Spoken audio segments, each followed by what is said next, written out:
Ev demekî ye wêneyekî ku li ser sosyal medyayê li Twitterê hatiye parvekirin, bûye yek ji rojevên sereke yên siyaseta Tirkiyeyê. Di wê wêneyê de Wezîrê Berê Navxwîyê Tirkiye Mehmet Ar, Korgeneral û Mîralayên Teqawut Engin Alan û Korkut Eken û Alaaddin Çakıcıye ku ji ber serkêşiya rêxistiniya sûcên organîze hatibû mehkûm kirin û di demekî nêzik de li ser banga serokê MHP Devlet Bahçeli ji girtîgehê hatibû berdan cê digirin. Ev wêneyê ku li Bodruma navçeya Muğlayê di 16 cotmeyê de hatiye kişandin û parvekirin ji aliyê hin welatî û siyasetmedaran ve wek tabloya berdewamiya rihê Susurluk û Dewleta Kur û torosên spî û kuştinên faîlê meçûl hate destnîşankirin. Li gorî mafnas Hüsnü Öndülê ku sekreterê giştî yê platforma Hevpar ya mafê mirovan İHP ye. Ev wêne berdewamiya pergala Susurlukê û têkiliya dewlet û mafyayî ye û tê meneya têkçûna dewleta hiqûqî.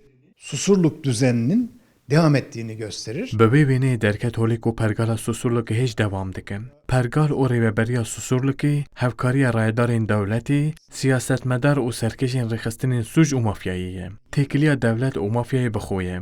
Yanî dewleta hiqûqê nemaye. Bi vê fotoğrafê carekî din têkiliya desthilat û kesayetên qirêj derket holê. Herwiha di preskonferansa Partiya Muxalefeta Sereke CHP da li ser Pirsa Kurdistan 24 berdevkê CHP Faik Öztürk bertik nîşanê wê fotografê da û got bi saya vê fotografê derket holê ku Tirkiye ji aliyê kîva tête birêvebirin. Kim kimlerle beraber bu fotoğrafta gördük. Mebsaya vê wêneyê dît ku kî bi kî re tevdigere û welêt ji aliyê kesên çawa ve tê birêvebirin, kî di kîjan peywirê de ye û gotinên xwe di kîjan çarçoveyê de dînin ziman, besaya vê wêneyê derket holê.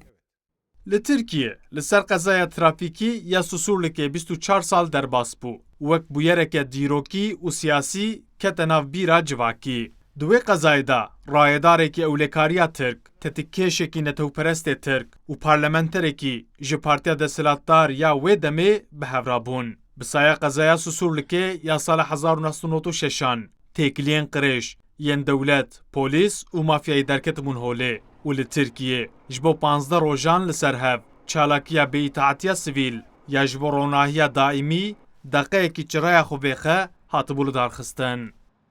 Ömer Sönmez, Kurdistan 24, Ankara.